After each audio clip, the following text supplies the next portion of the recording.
네, 경제 인사이트 이어가겠습니다. 오늘은 86번가 정광우 대표 모시고 얘기 나눠보겠습니다. 어서 오십시오. 네, 안녕하십니까. 자, 이 정 대표는 뭐 패드 와처, 그러니까 미국 연준을 이렇게 관찰하는 그 패드 와처로서 늘 이제 분석이 흥미롭게 이렇게 보여지는 부분이 있어서 많은 분들이 보시는 것 같은데요. 사실 불확실성이 커진 거는 이번에 예상 밖 고용 호조였습니다, 미국에. 그러다 보니까 시장이 조금 불안해졌는데 그럼에도 불구하고 지표에서는 시장이 안도할 만한 부분도 있었다고요.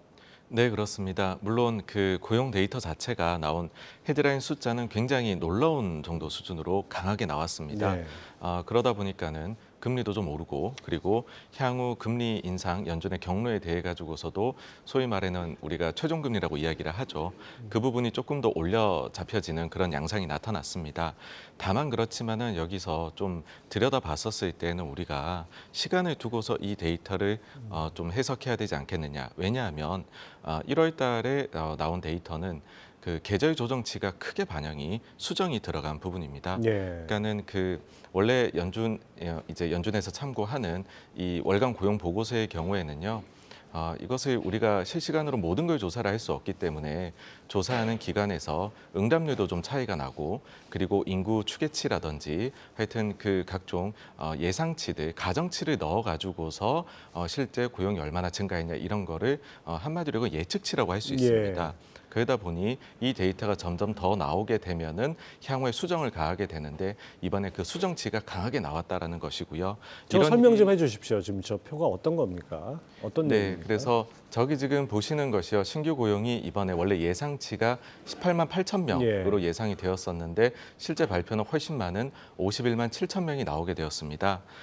그런데 여기에는 지난번에 이제 작년치하고 그 전에 것까지도 계절 조정치에 따라 가지고서 다 좀 숫자가 변경된 요인이 크게 작용을 했다라는 부분이고요. 이런 일이 그러면 이번에만 발생했느냐라고 하면 1년 전 이 시기에도 똑같은 일이 발생을 했다라는 것이고요. 그때 당시에도 수정된 것이 보면은 거의 한 70만 이상 정도의 숫자가 더 많이 나오는 걸로 수정이 된 바가 있습니다. 예. 그래서 한 가지 좀 추가해서 말씀을 드리자면 간밤에 라파엘 보스틱 이제 지역연은 총재도 여기에 대해 입을 열었는데요.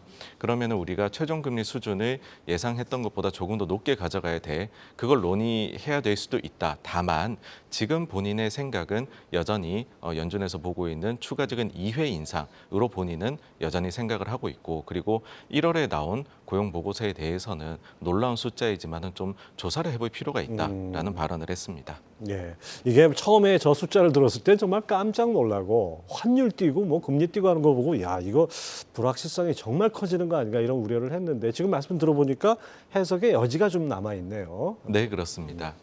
자, 일단 미국은 뭐 견조한 고용과 얕은 경기 침체 전망, 뭐 심각한 단계는 피해가는 것 같아요. 근데 이제 문제는 또 유럽 아니겠습니까? 요즘 유럽들 물가나 GDP 성장률 속속 나오고 있죠? 어떻습니까? 네, 맞습니다. 사실 유럽이 지난주에 처음 데이터가 나왔었던 지역에서는 조금 높게 나왔었는데 전체적으로 유로존의 인플레 숫자 자체는 예상치보다 조금 낮은 것으로 나왔습니다. 그리고 GDP 성장률의 경우 독일은 마이너스가 예상보다 낮게 나왔지만 유로존의 경우에는 오히려 조금 더 높게 나와서 한마디로 믹스된 숫자가 나오고 있다라고 이야기 드려야 될 것 같고요.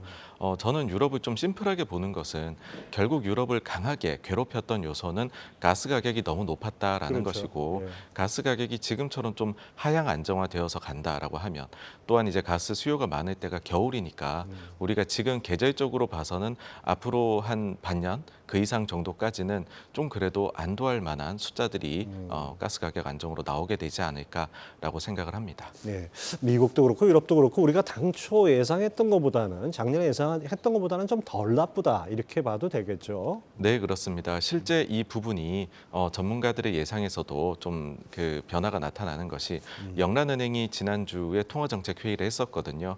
그때 당시에 영란은행이라 하면은 처음으로 글로벌 주요 중앙은행 중에서 기본 가정으로 GDP 성장을 마이너스로 바꿨었던 곳인데 그 마이너스의 폭을 대폭 줄여버렸습니다. 그러니까 경기가 그렇게까지 나쁘진 않을 것 같다로 방향이 확실히 이제 그 중앙은행 인사들도 선회가 되고 있는 모습입니다. 현재까지 그런 상황인데 사실 이제 세계 경제가 쳐다보는 건 중국 아닙니까? 중국이 문을 얼마나 빨리 열고 활짝 열 것인가 여기 주목을 해서 봤는데 재개방 이후에 첫 경제 지표가 나왔다고요. 제조업 PMI, 비제조업 PMI 어떻게 보셨습니까? 네, 그렇습니다. 요 PMI라는 것 자체가 구매 관리자 지수라고 해가지고서요. 기업에서 구매 관리 쪽을 하시는 분들이 아무래도 분위기를 가장 먼저 좀 그렇죠. 파악을 하다 보니 대표적인 선행 지표로 우리가 판단해 볼 수가 있는데요. 지금 재개방을 한 지 약 한 달 정도가 되었습니다.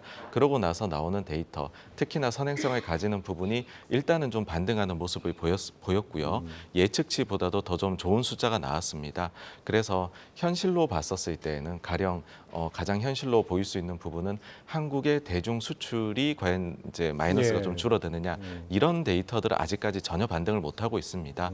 다만 그런데 이와 같은 선행 데이터는 좀 올라가고 있으니까 향후에 이를 뒤따라서 실물 경기도 중국의 반등에 따라서 회복세를 보이지 않을까라고 그렇게 읽힐 수 있는 숫자가 나왔다 말씀드릴 수 있을 것 같고요. 뭐 상당히 좀 고무적이네요. 앞으로 이제 이 재개방 이후에 시간이 지날수록 저 수치가 올라간다면은 좀 더 긍정적으로 볼 수 있는 여지가 있다고 해야겠네요. 네, 그렇습니다. 그리고 더불어서 간밤에 IEA 이제 그 에너지 쪽에서 예상하는 사무총장의 예상 멘트에서도 어떤 이야기가 나왔냐면 중국 쪽의 수요가 올해 예상보다 조금 더 견조할 것 같다라는 이야기도 해서 이런 주장에 좀 힘을 보태지 않나라고 생각을 합니다.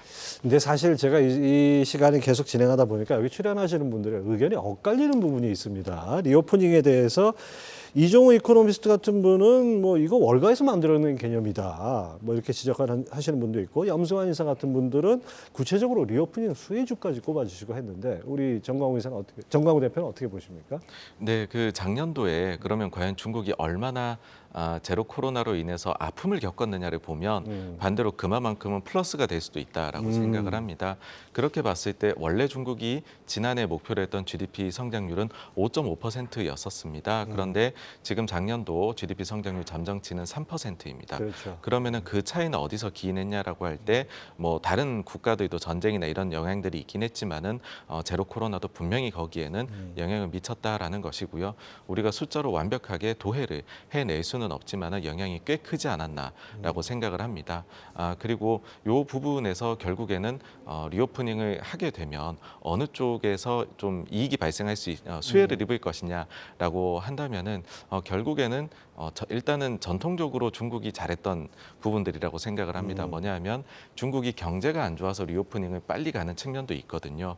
그렇다라고 하면 중국이 과거에 좀 경기 부양책을 펼 때 보면은 결국에는 부동산 쪽이 아무래도 경제에서 규모 차지하는 게 크다 보니 자극을 받을 수밖에 없고 그 이후에는 좀 경기 민감한 부분들 그런 쪽들이 먼저 반응을 하지 않을까라고 생각을 합니다. 예, 그렇죠. 뭐 재개방하면서 중국 정부가 어떤 부양책 가능성도 상당히 높아지고 있고, 중국 경기가 우리가 생각하는 것보다 상당히 좀 안 좋다는 그런 얘기가 나왔기 때문에 이런 조치가 취해지지 않았나 싶습니다. 근데 이제 이런 가운데 중국의 목리가 좀 거슬립니다. 양국 간 비자 발급 문제, 이 비자 중단하면서 서로 뭐 이제 설왕설래했는데 어제부터 20개국 해외 단체 여행을 중국인들의 단체 여행을 중국 정부가 허용해 놓고 정작 한국은 딱 뺐어요. 이거 어떻게 봐야 됩니까? 네, 많은 분들께서 한한령의 아픈 기억이 있다 보니까는 한국만 또 차별화하는 것 아니냐라고 우려를 하시는 것 같은데 저는 이번은 조금 다른 것 같습니다. 어떤 것이냐 하면은 사실 처음에 중국이 제로 코로나를 철폐한다고 할 때 모든 국가들이 일단은 문을 막고 조금 우려를 했었거든요. 예. 그러고 나서 차례차례 풀면은 중국도 거기에 대해서 상호적으로 풀어줬었던 그런 조치들이 나왔습니다. 일본 같은 경우도 대표적이라고 할 수 있는데 일본과 한국이 대표적으로 중국에서 이번에 좀 보복성으로 예. 이야기까지도 나왔었죠. 근데 일본이 21일 날에 주중 일본 대사관에서 중국인에 대한 비자 발급 재개를 이야기를 했고 오는 21일. 예, 그러고 나서 8일 이후에 주일 이제 중국 대사관에서 상호간에 그러면 풀겠다라는 이야기를 한 바가 있습니다. 그래서 우리의 경우에도 지금 봤었을 때에는 우리가 비자 발급을 재개한다라고 이야기를 하면 그러면은 중국에서 약간의 시차를 두고서 열지 않을까. 그렇게 생각을 하고요. 실제로 이제 중국에서 한국으로 들어오는 입국자들 대상으로 코로나 검사를 했었을 때에 이제는 뭐 양성자가 제로도 나오는 상황이더라고요. 예, 그래서 많이 줄었죠. 예, 생각보다는 조금 빨리 우리도 업무를 재개하지 않을까라고 생각합니다. 뭐 한덕수 총리가 그와 관련해서 이달 말까지 원래는 비자 발급 중단이지만은 그 상황 봐서 중간에 풀 수도 있다 이런 시사를 또 했던 것 같아요. 네, 맞습니다. 이 또한 같은 맥락에서 보셔야 된다. 그렇게 생각을 하고요. 또 한 가지는 하나 새날령 때하고 차이가 나는 것이 그때는 모든 걸 막았는데 이번엔 보시면은 우리나라 콘텐츠라든지 게임이라든지 아니면은 앱이라든지 이런 것들이 중국에서 우리에게 상호 보복 조치스럽게 멘트를 할 때에도 그날에 갑자기 이거를 허락을 해주고 이런 게 나오고 예. 있거든요. 그래서 완연히 분위기 자체는 풀어주는 쪽으로 가고 있다. 그렇게 생각을 좀 합니다. 분위기는 아무튼 좀 달라졌다 이렇게 볼 수 예, 예. 있겠네요. 자, 우리 시장으로 돌아와서 최근 우리 정강호 대표 인터뷰 중에서 흥미로웠던 게 저는 흥미롭게 들었는데 10년 이상 지속됐던 성장주 시대가 끝나고 가치주 시대가 올 것이다 이렇게 얘기를 하셨어요. 이 배경 좀 설명해 주시죠. 네, 아무래도 성장주가 크게 주가가 상대적으로 좋을 수 있는 환경은 저금리였었다라고 생각을 하고요. 지난 몇 년 동안에는 우리가 저금리를 넘어서 가지고서요. 그보다 낮은 마이너스 금리까지도 갈 수 있지 않겠느냐. 이런 이야기들까지 했었던 분위기였다 보니까 아무래도 성장주가 가치주 대비해 가지고서 아주 크게 좋은 성과를 냈던 것 같습니다. 근데 지금은 인플레 심리가 한번 확 들불처럼 살아났지 않습니까? 이후에 인플레가 좀 빠르게 내려온다고 하더라도 이 기억이 단기간에 사라지기는 어렵다라는 생각을 하고요. 그래서 뭐 기대 인플레가 되었든 아니면 실제 인플레 숫자가 되었든 어쨌든 내려갔지만 과거 대비로는 한 단계 높다라고 하면 지금부터는 성장주보다는 좀 가치주 쪽에 기회가 더 있지 않을까 그런 이제 금리에 따른 심플한 요인으로 이런 아이디어를 말씀드렸습니다. 저금리 시대가 종언을 고했다. 뭐 이렇게 볼 수도 있겠네요. 뒤집어 보면. 예. 자, 사실 그동안 이제 개인 투자자들 어떤 신앙처럼 돈만 생기면 삼성전자를 사고 떨어지면 또 물 타고 뭐 이런 분들이 많다 보니까 지금 개인 주주가 600만 명이 됐습니다. 근데 이런 투자가 답이 아니라면 우리는 어떤 가치주를 찾아야 할까요? 네, 사실 이 논쟁에서 한국 증시가 굉장히 독특함을 가지고 있습니다. 여러분들 뭐 가치주라고 하면 일반적으로 우리가 정의를 내릴 때 PER이 낮다, PBR이 낮다 이런 이야기들 하시는데 한국이 그런 증시 특성을 가지고 있거든요. 그런데 이 특징을 가지는 이유 자체는 경기에 굉장히 민감한 기업이 많다 보니까는 밸류에이션의 프리미엄을 못 받았었던 그런 요인이 크게 작용을 합니다. 이건 뒤집어 보게 되면 글로벌에서 흔히들 가치주라고 분류가 되는 거는 경기 민감주인 경우가 많고 한국 증시는 선진국 중에서 경기 민감주 비중이 가장 큰 국가입니다. 그래서 지금 이런 식으로 변화하는 환경은 우리에게는 우호적이다. 이제 금융적으로 봤었을 때는요. 그런 말씀 드리고 싶고 또한 이제 그 증시 국면으로 봤었을 때에도 지금이 이미 금융 장세로 저는 돌아섰다라고 생각하는데 경기 민감주가 가장 좋은 시기가 금융 장세 그리고 실적 장세 전반부까지입니다. 그래서 지금 장세 자체도 우리에게 나쁠 것은 없다. 그렇다면 대표주인 삼성전자에게도 이것은 나쁠 것이 전혀 없다라고 생각합니다. 하여튼 뭐 큰 흐름도 우리가 한번 봐야 되겠군요. 자, 그런 의미에서 최근 미국의 빅테크 기업들 실적이 별로 그렇게 좋지는 않은 것 같습니다. 이 주가 흐름 이 추이를 봤을 때 이것이 뭘 말한다고 보십니까? 네, 빅테크 기업들이 흔히 말하는 그 브랜드 가치를 가지고서 성장을 지속적으로 해 나갈 수 있는 전 세계인이 사랑하는 그런 주식인데 실은 요즘에 매출액이 나오는 것을 보면은 성장주가 이제 성장이 없는 것인가 이런 의구심이 들다 보니까는 특히나 그 의구심을 많이 자극하는 기업일수록 낙폭이 최근에는 크게 나타났었습니다. 그래서 반대로 뒤집어 보면 지금은 경제가 단순히 이것이 경제가 조금 다운턴이어서 그런 것인지 구조적으로 그런 것인지를 소비자들이 투자자들이 확인하고 싶어 할 것이고요. 근데 제가 볼 때는 이 기업들의 상당수는 여전히 해자를 가지고 있다라고 생각을 해서 경제가 조금 전망이 좋아지게 되면은 매출 응급 회복하지 않을까라는 생각을 합니다. 근데 지금 당장 그 단계에 가기 전에 추가적으로 투자자들이 궁금증을 가지는 건 두 가지가 더 생긴 것 같아요. 만약 매출액을 못 늘린다면 비용 관리를 해서 효율성이라도 높여라라는 게 이제 대규모 구조조정, 그다음에 메타도 효율성에 한해를 하겠다는 표현에서 드러났고 또 한 가지는 그래도 현금 흐름은 매우 좋지 않느냐, 쓸데없는 투자를 줄이고 그걸로 주주 가치를 증대하는 자사주 매입소각 같은 걸 대규모로 하라라는 이야기가 나오는 것 같아요. 그래서 당장은 후자 쪽 비용 관리하고 자사주 매입 소각이 굉장히 키가 될 것이고요. 그다음에 경기가 좀 좋아져서 실적 전망치가 좀 올라간다 할 때에는 과연 과거 성장의 그 트랙에 다시 올라갈 수 있느냐, 그게 포인트가 될 것 같습니다. 네. 자, 끝으로 하나만 더 여쭤보겠습니다. 뭐 지금 상당히 고금리 시대에 이제 와 있다, 초입에 와 있다 이렇게 볼 수 있는데 언젠가는 뭐 고금리 시대 막을 내리겠지만 상당 기간은 고원에서 금리가 움직이지 않겠습니까? 이럴 때 투자 전략은 어떻게 가져가야 될까요? 네, 이제 만약에 고금리가 엄청난 수준으로 또 우리가 겪었던 최근에 다시 온다라고 하면 투자에는 좋지가 않습니다. 그런데 저는 그럴 가능성은 상당히 낮다라고 생각을 하고 있고요. 그렇게 보는 이유는 인플레를 세 가지로 저는 요소가 있다고 보는데, 첫째는 돈을 많이 풀어 생긴 수요 요인, 예.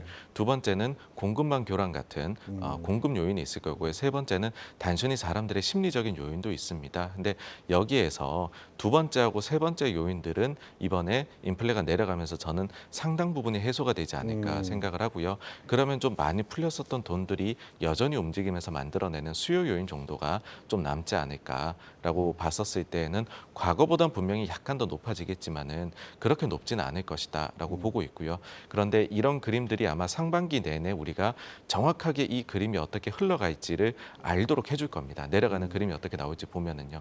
그래서 우리가 장기적인 투자 전략을 세우는 건 상반기 동안에 경제가 변화하는 모습을 보고 나서 세워도 저는 일단 늦지 않다라고 생각을 해서 이 부분에 대해서는 일단은 조금 한 단계는 높아질 것이지만은 그렇지만은 완전히 어떤 식으로 흘러갈 거다라는 판단은 조금 유보하고 있다. 그렇게 답변드리고 싶습니다. 아무튼 저 올해 장은 작년하고는 확실히 달라진다는 건 뭐 그거는 분명한 것 같습니다. 그러니까 전략도 달라져야겠죠. 자, 86번가 정광우 대표와 함께했습니다. 감사합니다. 감사합니다.